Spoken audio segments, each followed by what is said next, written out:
Hello everybody.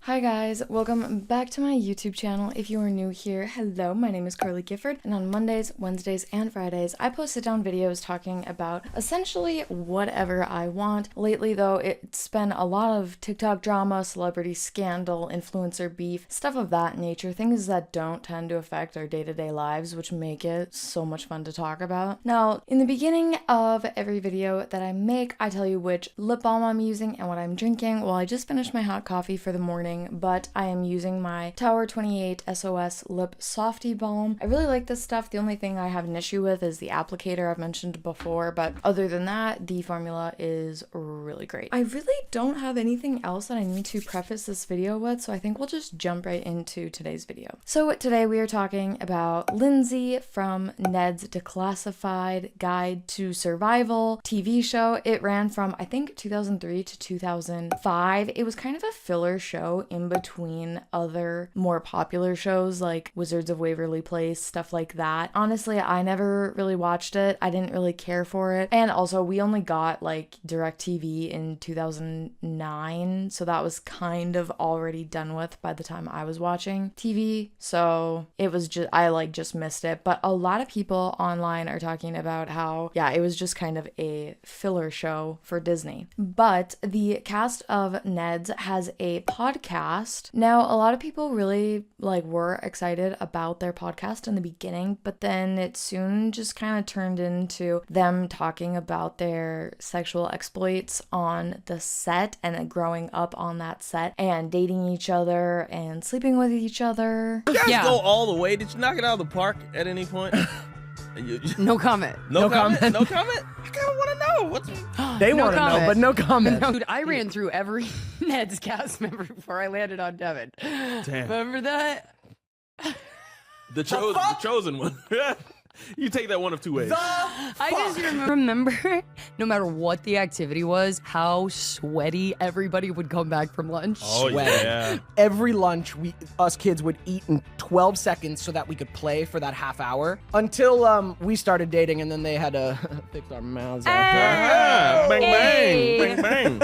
I remember. What are you going to ask on this podcast? What are you going to ask on this public podcast, Lindsey? Do you remember that? The first what? BJ. I actually do. You really want to talk about this on the pod? I just wanted to say that I felt like a failure from that point because He didn't finish. I know. Yep. No. You didn't. You didn't. After a moment, he just said, "Thanks, okay," and you got up and you went to the bathroom and you did your thing.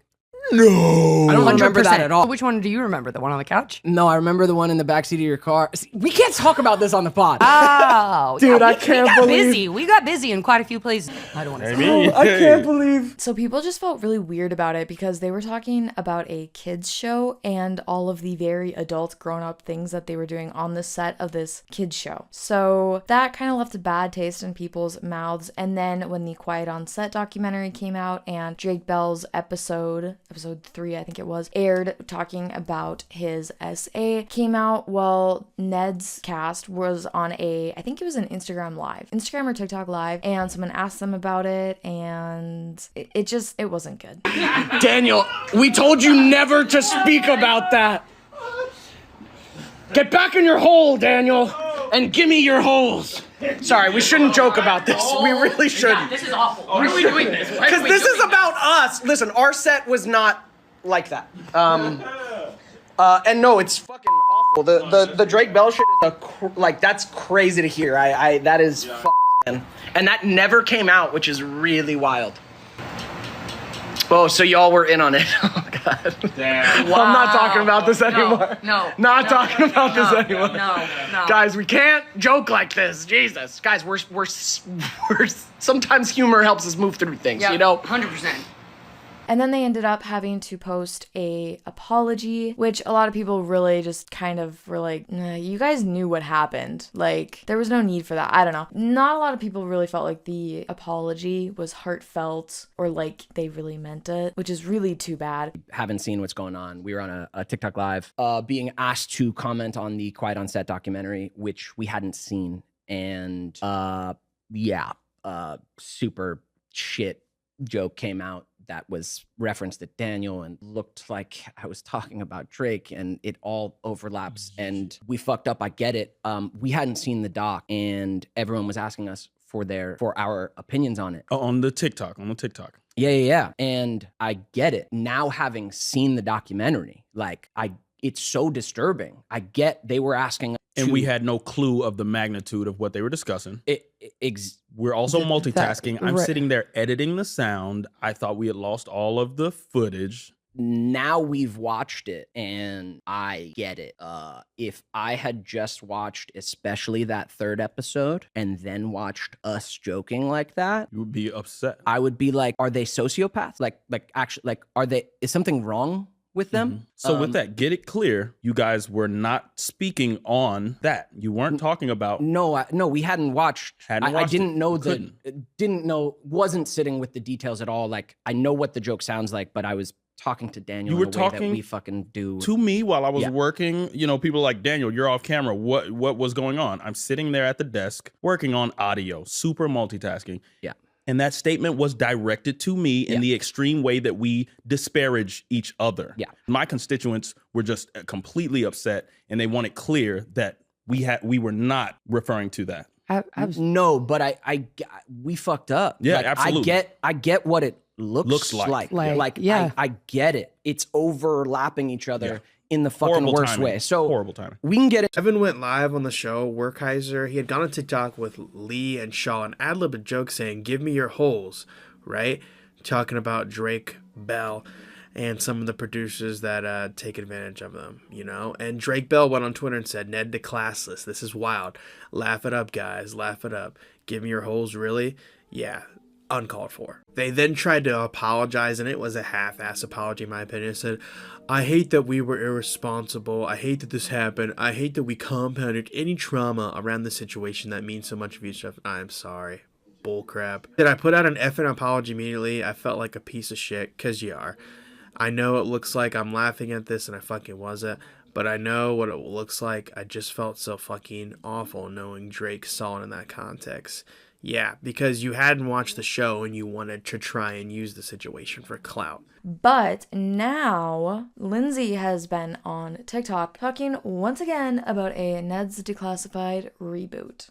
I just don't understand how Spider-Man can be remade 437,896 times and Neds Declassified can't even get reboot once. Can I just say, comparing it to Spider-Man is absolutely wild, because Spider-Man is a 60-year-old franchise, and you're gonna compare that to a 3-season run of a kids TV show on Disney that you guys have now kind of tarnished the idea of by talking about your sexual exploits on the set of the said kids TV show. So that is kind of wild. People thought that she was sort of having a little bit of a breakdown, and people were also responding saying yeah, nobody wants that.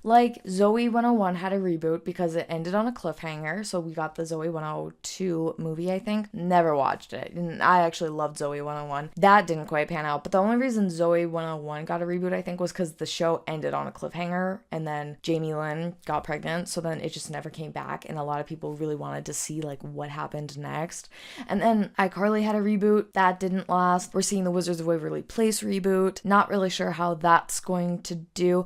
Reboots of childhood TV shows, I think, just don't hit the way they used to, because we're not the same age as when we watched the original show for the first time. We're not in that mindset, and it seems like no one just knows how to do it.